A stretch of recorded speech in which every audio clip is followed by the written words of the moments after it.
once too, several years ago, but I can't remember. It's been a while. No, it'll be good. Plenty to do. Plenty to do. So.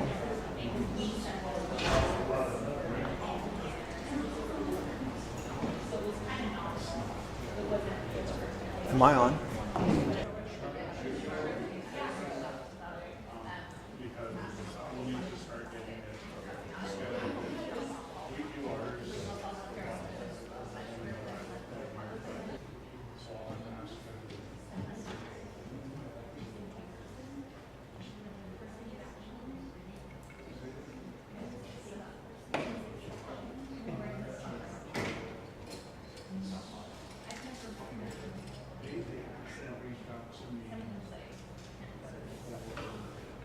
Hi everybody, it's 12 o'clock. We'll go ahead and get started.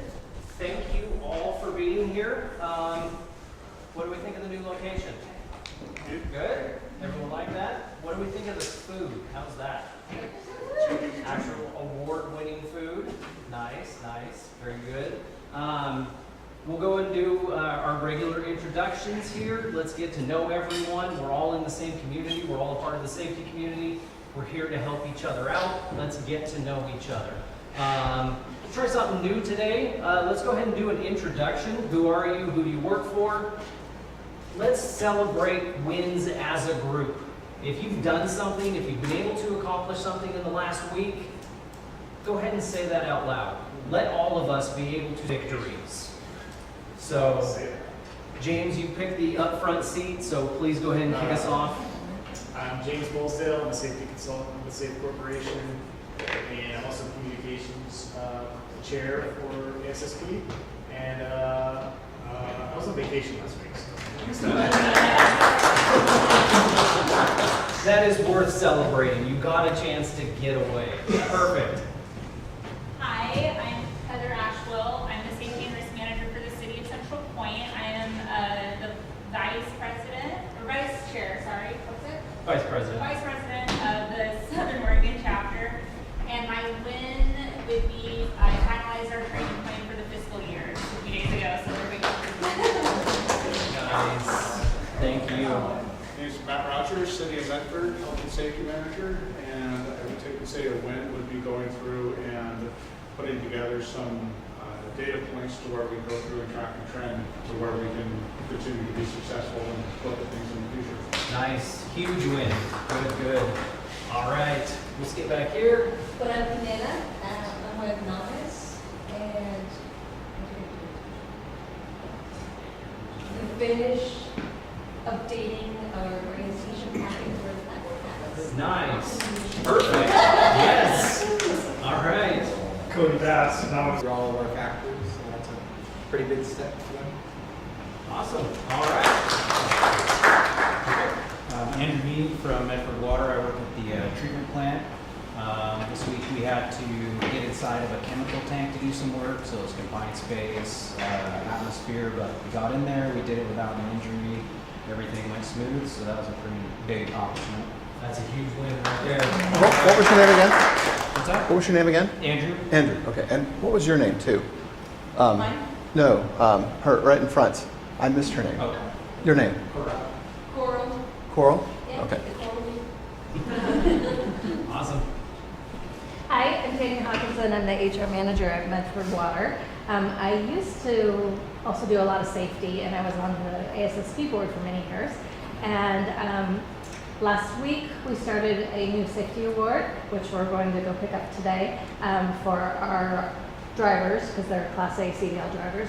So we have two awards that we just started. The first one is the MVP award because he has 22 years of safe driving with his CDL. And so that's an individual award. And then the other award is a group award. We haven't had an at-fault CDL accident since 7 years. So it's the MVP CDL Safe Driving Award. So we decided to call out our service center crews because they're on the roads constantly. And that's, you know, a pretty big win. Perfect. I'm Tom Dillon, safety technician from Jackson County Roads and Parks. Been here for a while. Probably our biggest win this year this season. We just finished up our pretty large chip seal operation for the whole county without any incidents or no accidents. I did. Yanked it right out from underneath you. Okay. That's all right. We have shared with Okay. Under Jill, my boss here is Jill, and under her direction, we shared that. Awesome. Perfect. Great. Jill Monroe, Jackson County Roads and Parks Safety Manager. And what Tom said, we're pretty proud of that, getting through the chip seal program this summer. Lots of vehicles on the road, as you will know, and lots of safety. So. Nice. All right. Adam Wisniewski, I'm a safety manager for Timber Cross Company. I'm also the membership chair for the ASSP chapter. So if you haven't signed in, please sign in. And if you want to recruit anybody, please recruit. Some nice handouts. I win. Last week, I successfully drove to Wisconsin and back with a 3-year-old and a 3-month-year-old. Wow. I'm counting that as a win for me. That's good. Patty McGuire, I'm Regional Safety and Health Supervisor for SAIF Corporation. I'm also the ASSP Chapter Treasurer. And every day is a win with the wonderful team that I get to work alongside. So my applause are to them. My name is David Hansen. I'm a safety consultant with SAIF Corporation, and I'm also the program coordinator for our chapter here. So when you do your, please do the evaluations because they help us, provide a good program for you guys. Also, let us know what you think of the new location. Yeah, just let us know. And I guess my win. I've been trying to do 100 miles on my bike every week, and I did it last week. So I had to do a 54 miler on Saturday to do that, though. But I just need to make sure not to let it all build up towards the end of the week. My name is Mike Hill. I'm with SAIF Corporation. I'm a safety consultant. I serve as the Government Affairs Coordinator, and I'm running the live stream and videotaping this today. So, first time for us. Jeff Oak, current chapter president, also work for Boise Cascade as their region safety coordinator. I share my win with Amy. We had the opportunity to go to Safety 2025, came back with just a handful of great ideas, concepts, things that I think are really going to move safety forward within our organization. A second win with the help of Mike Hill is the videotaping, the live streaming of this event right here. This is what we're wanting to do. We're wanting to give this access to people who aren't able to attend this meeting. So if you know someone who might benefit from this information, but can't make it for one reason or another, they're too far away, schedule's too busy to make it, travel time and lunchtime, please let them know about this. Our goal this year is to do one of these each quarter. So this is going to be for our first quarter right here. We'll do another one in a couple of months. We'll make sure everyone knows when that's going to be. Please help us push that information out. So once again, thank you all for being here. I want to introduce Tony Brace. He is the ergonomist. That is harder to say. It is hard to say, yeah. Ergonomist for SAIF, and I'll let Tony give you a little bit of his background. Thank you. I am, as Jeff said, I am an ergonomist, which is a fancy 10-cent word for saying an ergonomic engineer who just deals with sprains and strains all the time. That's what I do. So let me see if I got the names right. We have Jeff, we have James, we have Heather, we have Matt, we have Coral, we have Cody, CJ, Adam, Andrew, and that's that Tegan? I didn't get, what's your name, Tegan? No. Tanya. Tanya?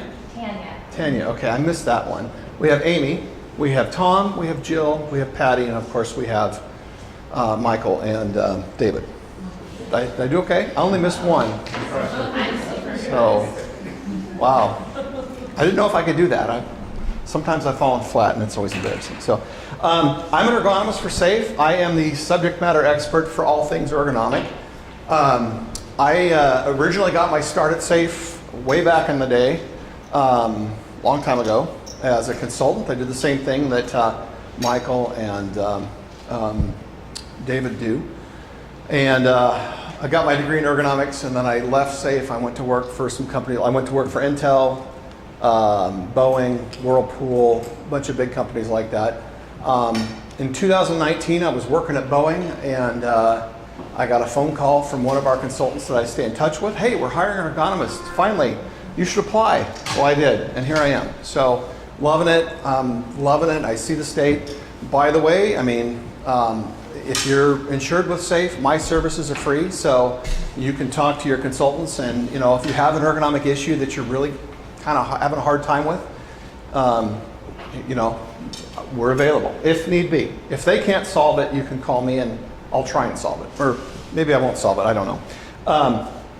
So what I want to do today is I want to give you, and I've been a certified professional ergonomist, which is the certification for 20 years. I think 20 years, it's like, man, that time flies, you know. So what I want to give you today is I want to give you sort of some polar opposite views on the hierarchy of controls. You all familiar with the hierarchy of controls?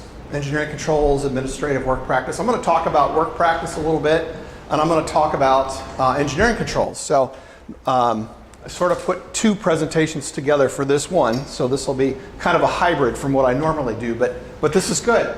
Duct tape, jelly donuts, and fixing stuff. How many of you look at that and it makes you a little curious? Well, that's what we're So I'm going to start with really trying to describe a little bit. I want to describe a little bit what's going on with our bodies and how our bodies become injured from musculoskeletal disorders. So, there we go. So let me just review really quick, make sure we're all on the same page. Musculoskeletal disorders are injuries to soft tissues that often occur cumulatively over time. So things build up, and then suddenly there's an injury and a sprain and strain typically. I call these MSDs, by the way, shorthand. How many of you know MSDs, CTDs? That's all the same. So one of the things that I'm going to be kind of alluding to a little bit is the neutral posture. Anybody familiar with the neutral posture? So right now I'm standing in the neutral posture for standing. My body's at its most rest. I'm at my most efficient, the ability to generate strength and produce force. This is best. If I'm way out here, this is an awkward posture. This is not a neutral posture. So this is neutral. So this is a desired posture to have when you're working. You can't always work in a neutral posture. A lot of times you have to work out, but I'm going to refer to that a little bit. MSDs are caused by exposure to risk factors. And here's the list of risk factors. This is pretty actually all encompassing, but awkward postures, forceful exertions like lifting, things like that, repetition, static posture, contact pressure, vibration over time. These are compounded by time and duration. So sometimes when you get up in the morning and you do a stretching, what we want them to do, or to lift or to move things in the appropriate way, but a lot of times what's going on, people to think about, this is why this is happening. So one of the things I like to start with is describing your body is really no different than a crane. Right? We're all familiar a little bit with crane safety. How many of you have cranes on nuts and bolts? They kind of keep everything together. And you have cartilage, which functions as bushings, right? Keeps it over. Anybody see a crane tip before? Not on YouTube. It's over. Anybody see a crane tip before? Not in real life. So tendons, they're tough cords. They connect muscle and bone. They absorb tension, much like a bowstring does. Any bow hunters here? Anybody? Any bow hunters here? Anybody familiar with bow hunting? I don't know. When tendons get injured, so tendons, here's the problem with the tendon. They don't get a lot of blood flow. And as a result of not getting a lot of blood flow, they don't heal well. They take a lot of time to heal. Anybody ever had tennis elbow before? A few people. How long did it take to heal? 3 months, 4 months. 3 months? Well, you're lucky. Anybody else have tennis elbow that lasted longer than that? No? I had tennis elbow once. I think it lasted 6 months. I couldn't get rid of it. And I couldn't figure out at first where it was coming from. And then I figured out I was a mobile worker. I was working for Intel, and I had this really heavy backpack, and I was constantly curling that bag. And I started to get tendonitis in the elbow. It took me a while to figure out what was going on, but it took like 6 months for it to finally go away. The reason is that tendon gets inflamed on a certain spot, and when that tendon curls around the bony part of your thing, of your elbow, and it hits that inflamed spot, that's when you get a lot of pain, right? sometimes I could do all sorts of motions, but boy, when I got that one motion, just that one thing, it would trigger that pain. It would hurt. But it took a long time to heal. So what happens is you get micro tears in the tendon, it gets inflamed, and you end up with a tennis elbow or de veins or carpal tunnel. Anybody know anybody with carpal tunnel? Patty? Yeah, it's painful too. I've seen I haven't seen a lot of full-blown carpal tunnel. I do see it from time to time, but usually I see stuff that happens early. I start seeing a lot of wrist pain and things like that because these tendons get inflamed down here, and when they get inflamed, they swell, and the swelling cuts off the nerve, compresses that nerve, and suddenly it hurts. So those are tendons. Muscles are different. I used to think of muscles as being like rubber bands. I wish I should have bought a rubber band, where they can kind of stretch, they're elastic, right? And when I went to ergo school, I learned, no, actually, muscles don't work that way. Muscles work as a series of overlapping fibers. They work like this. They slide back and forth. So there's little ratchets that go between the fibers. So when your brain tells your body to lift something or to shorten, to lift something, like I'm going to curl this, these fibers are all connected, go in like that. So they all go like that, and the muscle shortens. And then if you're lifting something heavy and you're out here and it's pulling down, like holding a cinder block or something, it tends to pull the fibers apart like this. So what happens in a lot of overexertion industries is one of the things we call see if I can pronounce this right, popping sarcomere. What this happens is the overexertion pulls the muscles apart, and then one day what happens is you get they pull apart like that. And so that's what causes that muscle injury. Typically, muscles get great blood flow. They heal after a few days.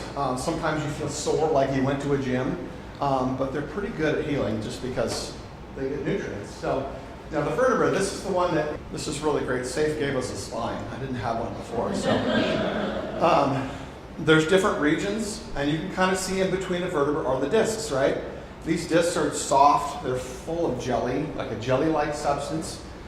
And it's interesting that the back, we only have one back. We have two arms, we have two legs, we have two eyes, we have one spine. And that's a problem. We don't have redundancy on that spine. So when this thing develops an injury, it can be bad. Anybody ever had a back injury? I had a back injury once where I don't know what happened, but all my muscles, long story, I ended up with a really bad muscular strain all over my back that sidelined me for like months. Very painful. For several weeks, I wasn't even able to get up. It's so painful. I know other people have had herniated. When it comes to back injuries are probably 50-55% of what I deal with all the time are back injuries. Really fascinated by the back. So one of the things about the discs, and I like to call this, I would liken the disc itself to a jelly donut. We've all had jelly donuts, right? When my son was, and then you got the dry donut, that's boring. You want to have a right mix, right? So that's what we want. We want a good JTD. So, but he was pinching like that at one end, jelly goes out this way. How does that factor into real life? So if you look at this first picture here, his back is straight, his head is up, right? Pressure is centered, his spine is not bended. How many of you have ever seen people round their spine like this when they lift? And they tuck their head and they're pointed down? Well, what this does is this causes the back to bend. It causes the back to arc. And so what does that do? When you keep your back straight, when you keep your head up, and you keep your back straight, it keeps that spine straight. It applies pressure more evenly on the vertebrae. So you get the jelly inside your disc goes out right. When you round your back like that, it causes it to herniate like that. So I can't tell you, when I started, you see it less nowadays. When I got started though, in safety, I saw a lot of presentations, I saw a lot of stuff online that instead of solving the problem. So that was one of those myth things that drove me a little batty. So, keep your jelly nice and equilibrated. That's the word, by keeping that spine up, looking up instead of down, right? Make sense? Follow me? Okay. The other thing that we have problems with are the ligaments. So the ligaments hold the spine together. They provide stiffness. They keep the spine from buckling. So think of duct tape. Ligaments are a lot like duct tape. Duct tape does not, here's my Gorilla Tape. Duct tape is used to hold stuff together. It's not used to stretch, right? Make sense? When you lift in that rounded spine, like I showed you like this, you're taking and you're rounding. We talked about ligaments not really stretching. I put some duct tape on the back of the spine. This is the spine, this is the way your spine looks inside your body, minus the ligaments. There's this nice S curve to the spine, right? Everything's over here, a pop, could be a ligament. And I remember I had a guy come up to me after a year, and he came, hey, duct tape and jelly donut guy. He knew, he remembered, and it was a compliment. It was like a long time since I'd done the training, and I don't know, it just felt good. So, all right, so let's talk about prevention a little bit. So the hierarchy controls, we know this. We want to eliminate, we want to substitute, we want to put engineering controls. If you could read this, that's what it would say. So, all the way down to the bottom. Well, this one says PPE, administrative controls and PPE. But all the way down to the bottom with PPE, you could also put in work practice controls. How many have heard that work practice controls or training? Right? Why would training be at the bottom of the hierarchy controls? Anybody want to take a guess? It's the least effective. It's not really, did I hear effective? I said it's the least effective. It's the least effective, right? It depends on whether or not somebody remembers to do what you told them to do, right? And again, I go back to the 10 points of lifting. Back in the day, that's how we used to do it. And the 10 points of lifting, there's 10 things. And every point is treated as if it's an equal problem, and it's not. Yes, twisting is an issue, but it's not as big an issue as having a load that's way out here, right? It's not as bad. So there's actually an easier way to remember this stuff. The other thing about technique that I want to say is that sometimes technique is, sometimes it's all we got. I've been out on jobs where that's all I got. I got nothing. There's no engineering controls here. That usually only happens maybe 10% of the time, less than that. Usually there's something we can do on the engineering control side of things. I'll get to that, and I'm going to get to that in the second half of this. But it is the icing on the cake. It doesn't reduce your overall risk. Your risk is always going to be the same when you focus on technique or you focus on training. It's important, but just keep in mind that it's kind of an icing on the cake. We want to do a little bit more than just train, if we can. So two things that I want people to remember, or try to remember, to protect your duct tape and your jelly donuts. Number one, our reach posture. So I think we're all familiar. I don't know, Motion uses stoplight. Everybody else in the world uses stoplight. It's a common stereotype in our culture. We know red is bad, we know yellow is mediocre, and we know green is good. So kind of harnessing the stoplight mentality is a good thing. So this is actually, I got this originally from Intel. This is when I was in Intel, we use the stoplight mentality all the time. But the best posture, if you're going to reach for something, the zone is going to be, where your arms are more 45 degrees away from the body. That's where the yellow zone starts. Yellow zone is kind of in here, right? And then red zone is, I'm all the way out. That's a red zone. Stoplight mentality for reaching is really good. People get that. People remember that. You can have conversations with people, and they'll get that. They understand that. So I would always say, we always aim to try and have people reaching in the green zone as much as we can. We can't always get there. It's not always put as close to your body as possible. Again, there's that reach thing, right? When you're way out here.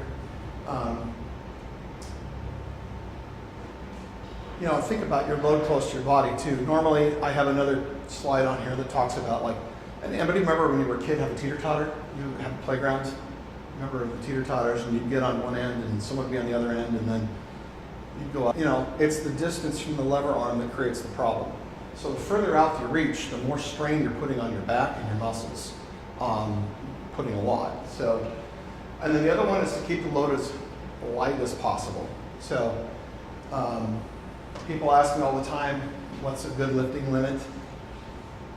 When I was at Intel didn't have any lifting limits. We did not prescribe lifting limits, and the reason is sometimes a 15-pound load can actually be hazardous as well. So you tell someone, oh, 35 pounds, but it's way out here and it's on the floor, and I'm going to bend over and get it, and I get hurt. Well, I was lifting under the lifting limit. What happened? The problem was the reach and the distance were just too much. It caused a problem in the back. So here's what I'll say about lifting limits if anybody's curious. The way we measure the risk of a lift through the NIOSH Lift Index has changed over the past couple of years. So I would say, lifting a 50-pound load, if you do it right, if it's close and it's in, can be okay as long as it's not highly frequent. Again, you got frequency going there too. I usually tell people, some of the research has shown 35 pounds is usually a pretty safe target to hit, and 70 pounds if you're doing a team lift. If you're doing more than 3 I don't recommend that at all. There's way too many problems with that that I could go into detail later if anybody's curious afterwards. But usually I typically try and keep it 35 pounds. I would say 50 pounds can be safe if it's done right. But I usually get when I start seeing people lifting loads above 50 pounds, I get a little squeamish. And then we look at the aspects of the task and determine, is that 50 pounds or that 55 pounds, is it safe? Sometimes yes, sometimes no, but it starts to get to be a little bit of an issue when it's really, really heavy. So, questions on that? You guys are quiet. No questions? Nobody, it's the camera, isn't it? Nobody wants to be caught on camera. Okay.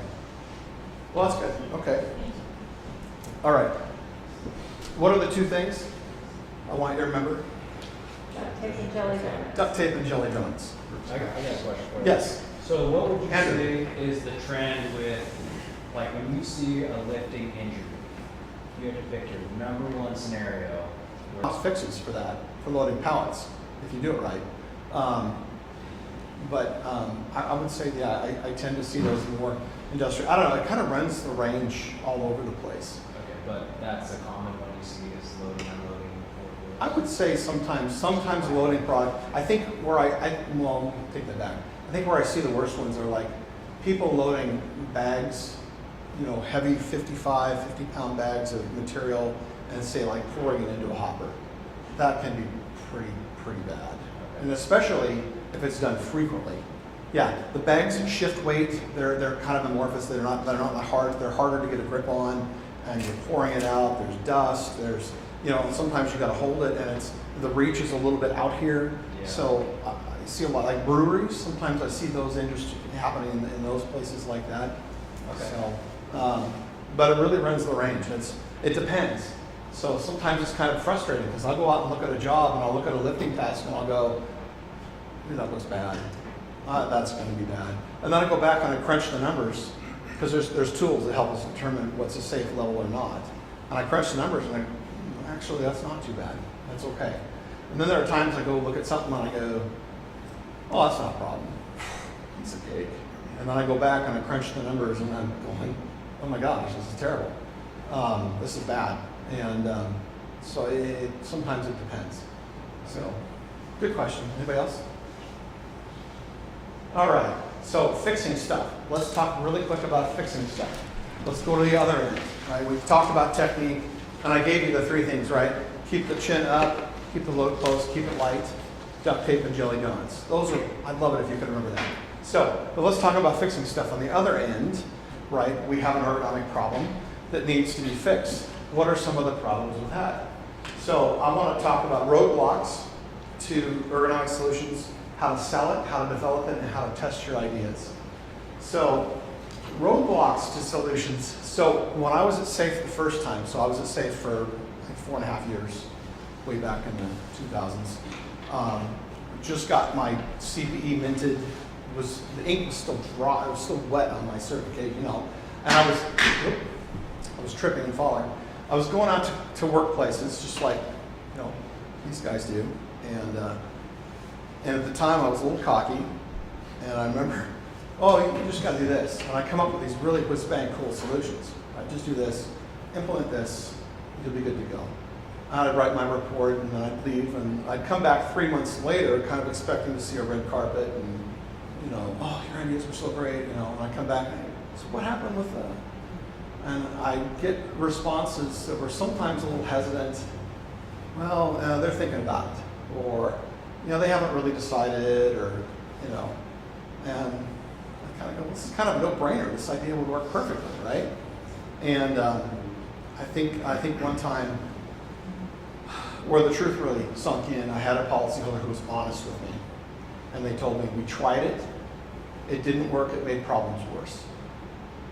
And I went, my credibility with that account went out the window. Now they didn't trust me. I didn't trust myself. I'm going, but that solution, it was so cool, it was so easy. It would have been, right? Well, it didn't work. It didn't work for a lot of reasons that I didn't anticipate. That's partly why I left SAIF, is I needed to go somewhere to learn how do we get from this evaluation to this control piece, right? I'm also an industrial hygienist, so we like to anticipate, recognize, evaluate, and control.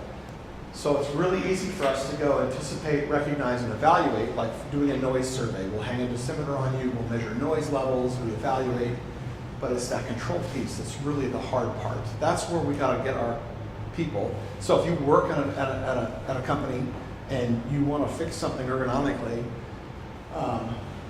this is bad, we know this is bad because of this, how do we fix it? And sometimes getting it to that fixing point with management is really difficult to do. Anybody have that problem before? Raise your hand. Oh, come on, there's got to be more of that. You fix the problem and management soft shoot it and didn't do anything with it. Anybody? That's happened to me billions of times. Previous employer. Okay, yeah, we don't want to admit that our current employers, let's say all previous employers you've had that experience. I don't want to slam our employers. Actually, I want to help our employers here. So I would say sometimes this gap between the evaluation stage and the control page is very fragile because there's a lot of hidden rocks or landmines that I hit. Personally, I discovered I hit working with policyholders. I also did, ran into the same problem working for these large companies that I worked for.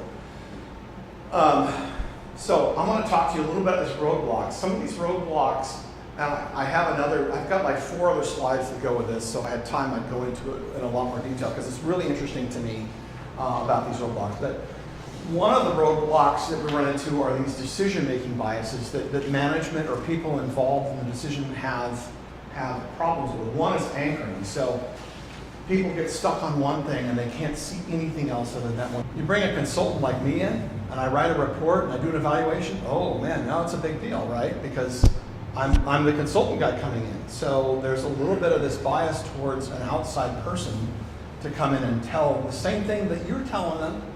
I got to come in and tell, which I don't mind doing, by the way. I do that all the time because we need to move the needle. We need to protect people. We need to keep them safe. So that's a bias. Poison apple, we tried that and it failed miserably. We're not going to do it again.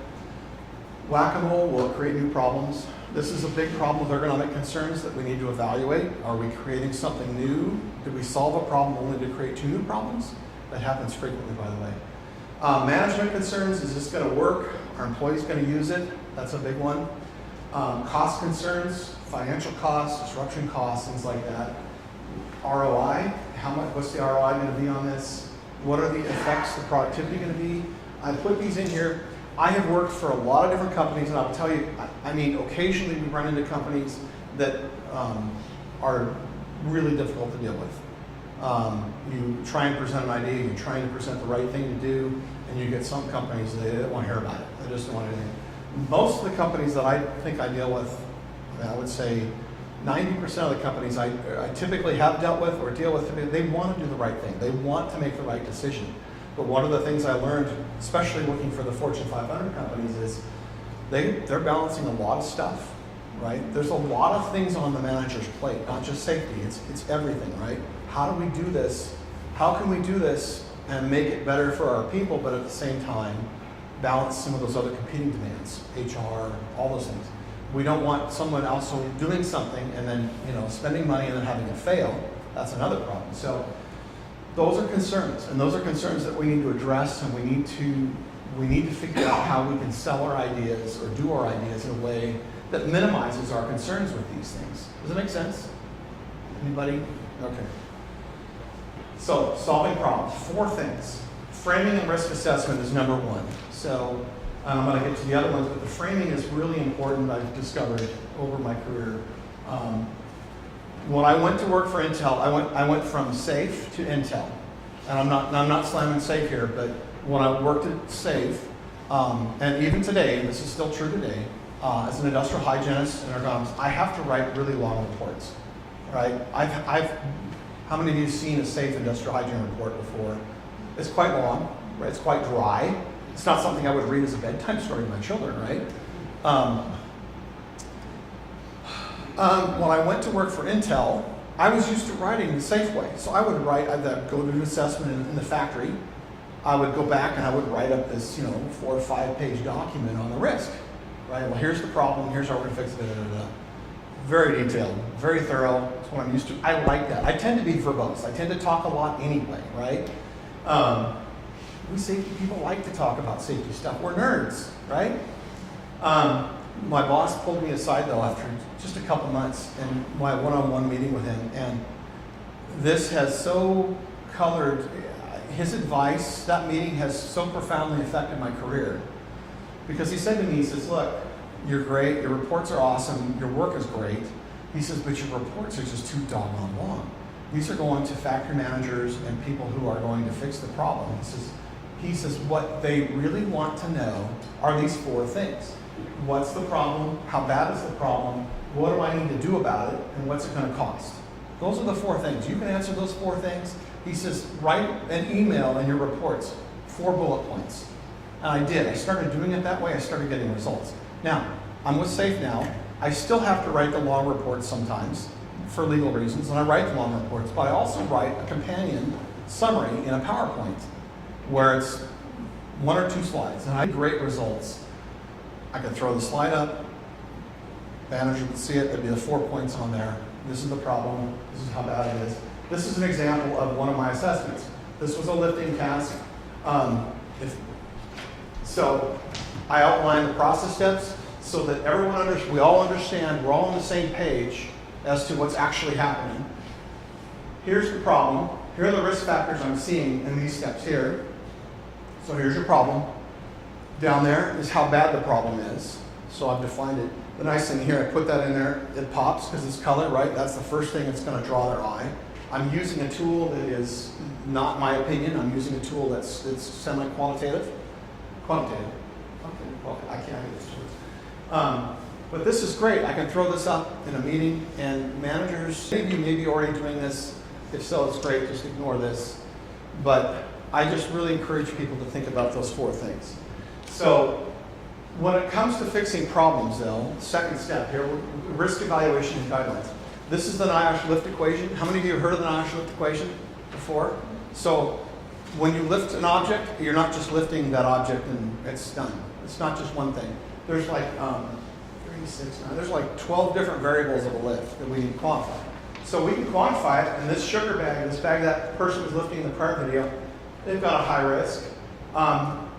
I backed into the solution by going, well, what if I could change, rather than the low lifting down to the ground, what if we could change it so the lift never went past 35 inches high? What would that do to my risk score? And you can kind of see here on the bottom, it got better.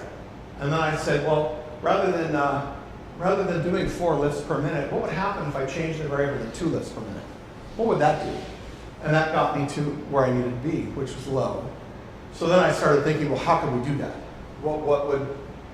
How would that serve to do that? So when you're coming up with ideas to solve ergonomic problems, using a risk evaluation tool is very helpful at backing into your solution. Here's how bad it is. Here's how it could be. So there's several different tools I put on there that are good for doing this, where you can kind of do hypotheticals. Don't have time to go into the mechanics of this. Love to do it later.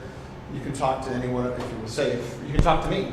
So the other one, there's ergonomic guidelines out there. So there are actual design guidelines for things, and I go to those first. The only one on here that's free is the MIL standard 1472H. Ergonomic design guidelines for the military is very effective. There's a lot there, a ton of stuff there in terms of how to design things. How high should this be? How far away should this be? That type of thing. And they're not talking about how far should my missile controller be. You know, they're thinking, you know, workstations. There's other ones. When I was at Intel, we used SEMI-S8. That's a great standard for designing things. So we look at design guidelines. But I'm going to get to 2 parts, and we'll wrap up here really quick. For how we get to, so we look at, I'll use risk evaluation tools, and I'll use the standards to kind of help me plan or figure out solutions. Brainstorming, though, is very, very effective if it's done right. So participatory, we call it participatory ergonomics. I call it just brainstorming. This involves all stakeholders in solving problems. So you want to get people together in a room. We did this a lot at Boeing, I did it a lot at Whirlpool. You get people in the room that have a stake in it, right? Could be the production manager, it could be some employees. I mean, having these people in the room is very helpful because they have a different view of what's going on. When you get people in a room and you go, here's our problem, here's where we want to try and fix it, right? Getting people to bounce ideas off each other is very effective. Anybody have been a part of a group like that before? Brainstorming group? I mean, I don't know. I love a good brainstorming group because I learned a tremendous amount. We used to have that at SAIF too. We called it the CERT team, Community Ergonomics Resource Team, and we would get together every month at some policyholder's business, and we'd go see a project, a problem, and then we'd brainstorm how we would solution. It was very, very instrumental to me in pushing me more into ergonomics when I encountered it. But solutions got to make sense for the employees. It's very important to have them there as a part of that because they get to have buy-in. They feel like hey, I bought into this. Rather than foisting it on employees, foisting it on the employees, sometimes it's very difficult to get their buy-in to do it. If you're telling them, I don't know, I'm sure you've all been there. Sometimes you have to, but it's always good to involve the employees in the solution as much as you can. Employees know better how to improve a job, and I put in parentheses here to a point. So, but we're not power. When I was at Boeing has this thing about, well, involve the employees and employees know what's best, how to fix the problem. Oh, my battery's running. Do we have the power for my laptop?